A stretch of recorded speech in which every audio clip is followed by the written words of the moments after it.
Welcome back. Peter Chibazo, it is Issues at Hand. And we are talking the tax on agricultural inputs. It could be farm inputs, it could be the agro-business inputs. What does it mean for you and I? One, for the final consumer that is going to buy the products of the farmer, are they going to pass on the 18% VAT onto the cereals you buy in the supermarket, onto the matoke you buy at Kalerwe, at Wandege, and Nakasero? Are they going to pass on the 18% to you? Or will it end with the farmer that bought the seedlings, that bought the fertilizer? Or will it revert to the guys that actually sell us this business in Container Village and elsewhere? Before we get to that, viewers, we say that numbers will be displayed and are displayed on the set. You're able to call into the show and talk to us. I have Mr. Masagazi Richard and Mr. Muduli Frederick. Both of them engaged in this business. Gentlemen, as we left, Kalunji was actually crying out and saying, you deserve no protection. You should be whipped because you are selling us bichupuli. Thank you, Mr. Chibazo. I understand Kalunji's concern. I think he has a point. There's a problem within the Container Village. And the issue is not that we are running away from taxes. As Keith Associate, we are paying our corporation tax and other taxes like pay to the government. This VAT is not our tax. This tax, we are supposed to pass it over to the final consumer. In this case, is the farmer. But the majority... Wait a minute. Yes. And the farmer is not supposed to pass it on to no, it's not that buys the matoke in Nakasero. Right. They're supposed actually to do that. But the problem is, this farmer to be able... We are dealing with the semi-literate farmers. The majority, the bulk of our customers are supposed to keep books. They are supposed to know their costing right, so that when you go, the ultimate, when he produces his maize or his rice, he's able to pass over that tax to the buyer. So that is a cycle. But unfortunately, our farmers are not well educated. So that's why my colleague was saying that we need to prepare. You remember when VAT was being introduced in Uganda? There were a number of activities, educational activities, organized by URA or by government to sensitize the farmers, telling them that, look, this farmer is not yours, this farmer is for the final consumer. But this time, they didn't do that. They say, effective July 1st, you are supposed to start paying without preparing the final consumer of this tax. So, Mr. Muduli, yes, Mr. Muduli and Mr. Masagazi, let me understand you right. You're saying you're not objectionable to the tax. Yes, that tax. Your only point of contention is that the actual dispenser of this tax isn't educated to be able to do this job. Yeah. And you're saying give them time. Yeah, because right now, once they hurt this thing, it's going to hurt even our businesses. Because farmers will just shy away and say, look, these guys are cheating us. And remember, Mr. Kalunji, as he said, that the Container Village... Please address that so that I pick a few calls. Yeah, that Kalunji's concern is that the Container Village is full of bichupuli. That is true. Because there are inefficiencies within the regulatory authority, which is government. Government is supposed to come and regulate the industry. They are supposed to have, just as you have policemen, the Ministry of Agriculture is the one which is supposed to handle. Or is it NDA? No, it is for our case, it is the Ministry of Agriculture Crop Protection Department. We have a fully-fledged department. But because of the inefficiencies within the government, these guys are not well funded. So they are not executing their duties very And well. therefore, you are exploiting No, not us now. their inability to do their job, rip us off. Not really, because they are genuine companies which are doing genuine businesses. But there are also other super fellows who are supposed to be. Yeah. As an industry, wouldn't it even be better to do self-regulation instead of waiting for the police as a regulator? And police could be government, could be the agency responsible, or anyone. Isn't it better for you as an industry to say we will monitor each other, and we know Kibazo, you are selling to XYZ under par products, you're going to shame us, like architects do, like engineers do. Yeah, Peter, that is right.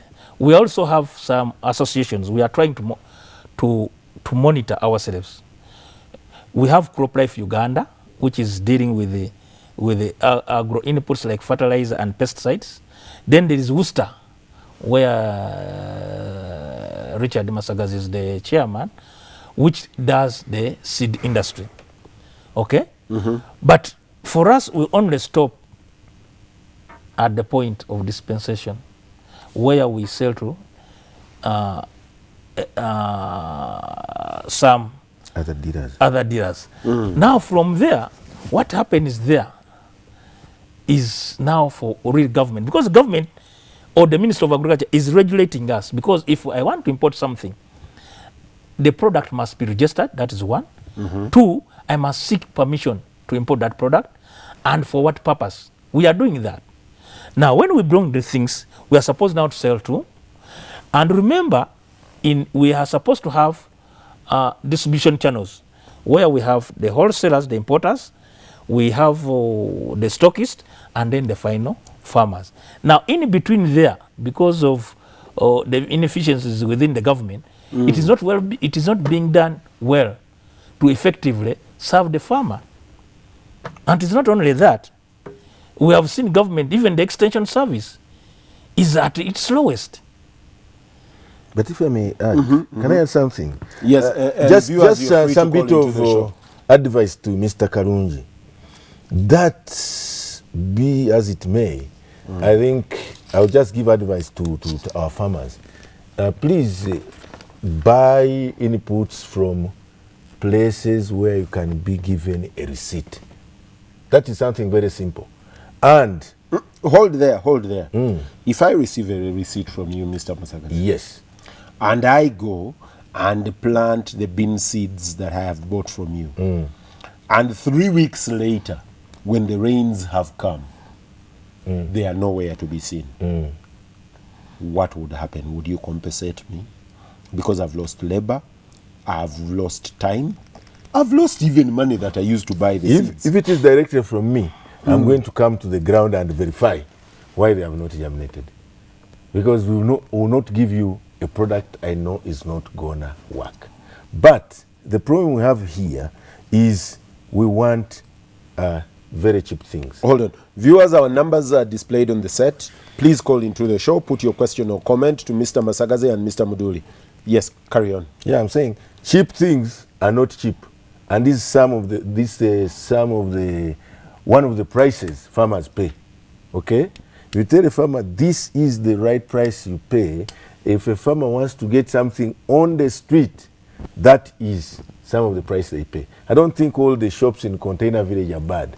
And this practice is not only here in Container Village, but even other up-country districts. Hello? Okay. Unfortunately, we lost that one. We'll take the next. Yes, the next question is, thinking about this, I mean, everyone else is paying tax. Why not this sector? Okay. Why not this sector? Because, like I told you before the show, someone with a booth of 3 feet by 3 feet is paying into URA. You are saying the guy that is farming 2-3 acres shouldn't be affected by a tax in this? Hello? Hello? Yes, good evening. Yes, Ebo.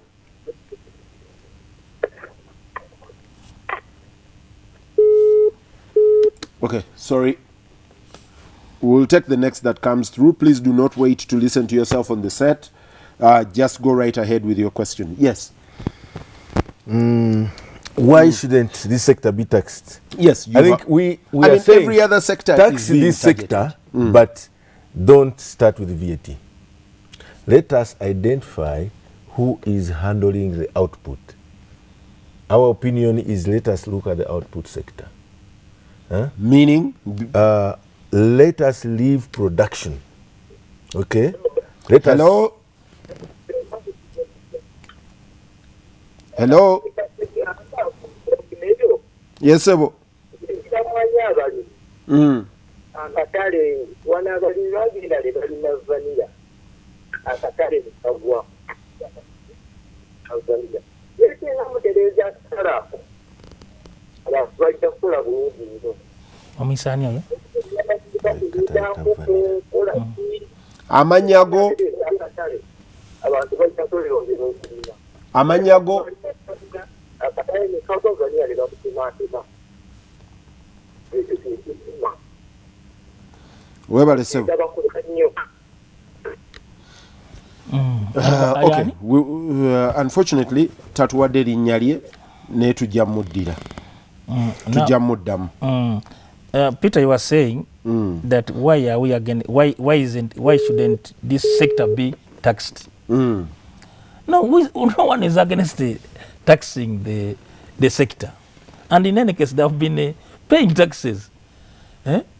Let's try taking another call and see. Hello? Hello? Hello. Yes, good evening.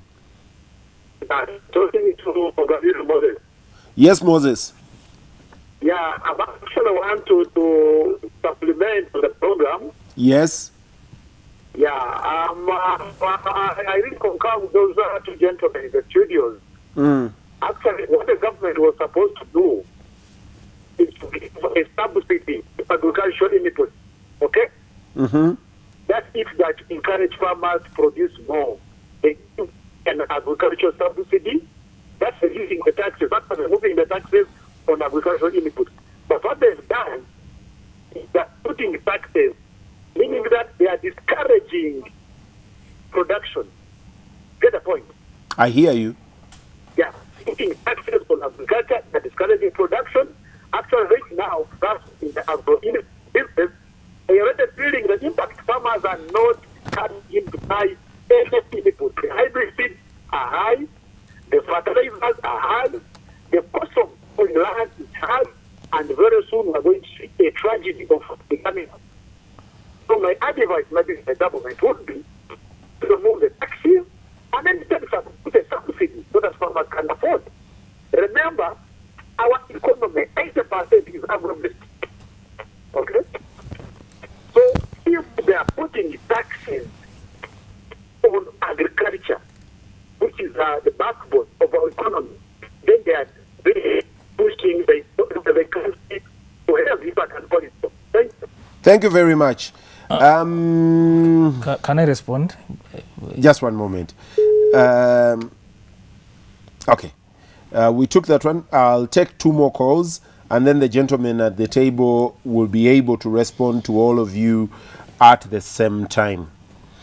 The number is 0414 661742. Hello? Yes, sir. Yes, good evening. Yes, evening, sir. Yes, your name, question or comment? My name is Daudi Chua. Yes, Daudi. Mine is about seed. Yes. I want to know whether they have managed to cut out the program about the dealers. Sorry, come again? Do they have begun to which crack down the fake dealers? About seed? Okay. It's back to the question of fake seeds and whether or not they have units that crack down on those that deal in fake seeds. That seems to be a popular one. And, okay.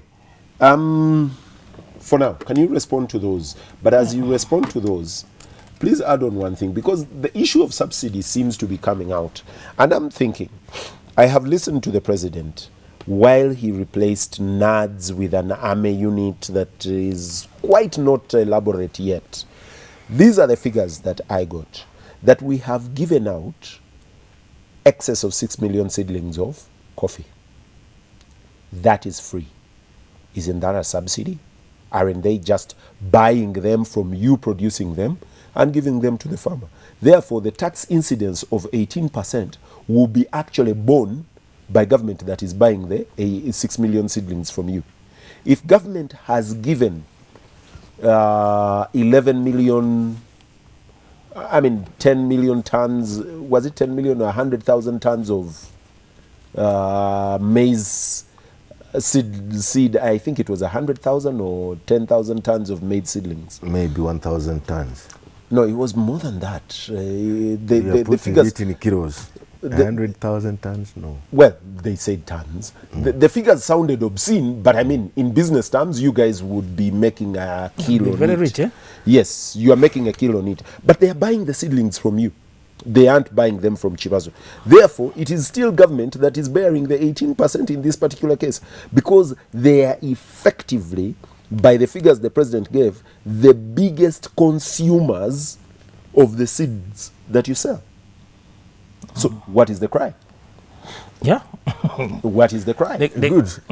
If I may answer that one, the quickest thing is, why is government giving it free?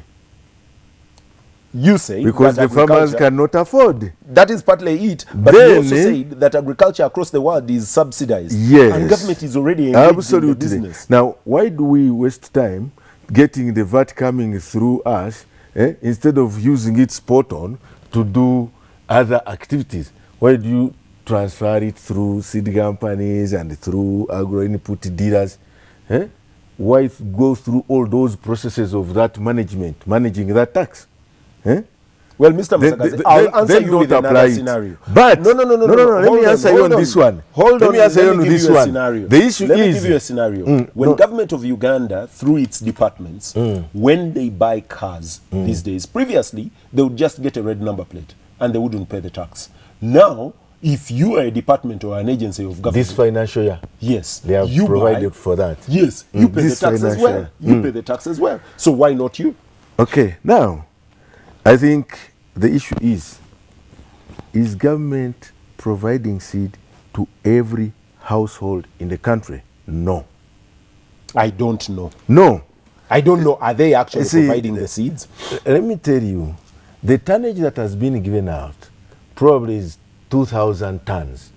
And 2,000 tons... You're understating the president's statement. I don't know those figures. But you see, when you talk of 100,000 tons, is 100 million kilos. Okay? So how many households do we have in Uganda? You get it? So if you give a household, say 5 kilos, it is support. But you are not saying they should not also go on their own and add more. I've already given a subsidy. Okay? So it wouldn't be asking too much for them to pay the 18% on what they buy. You even want them to earn that little more. The easiest way you can put money in a farmer's pocket is through agriculture. Okay? Through agriculture. That is the easiest way.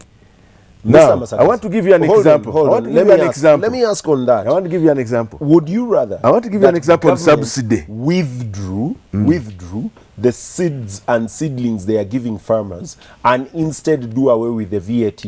Is that a better subsidy? I have had one of those, was it Moses? Or there's a farmer who talked about market. Yes. The market is very important. Let me take a break. Viewers, I'm taking the break. When I return from the break, we'll talk about the market, we'll talk about marketing, we'll talk about storage as well.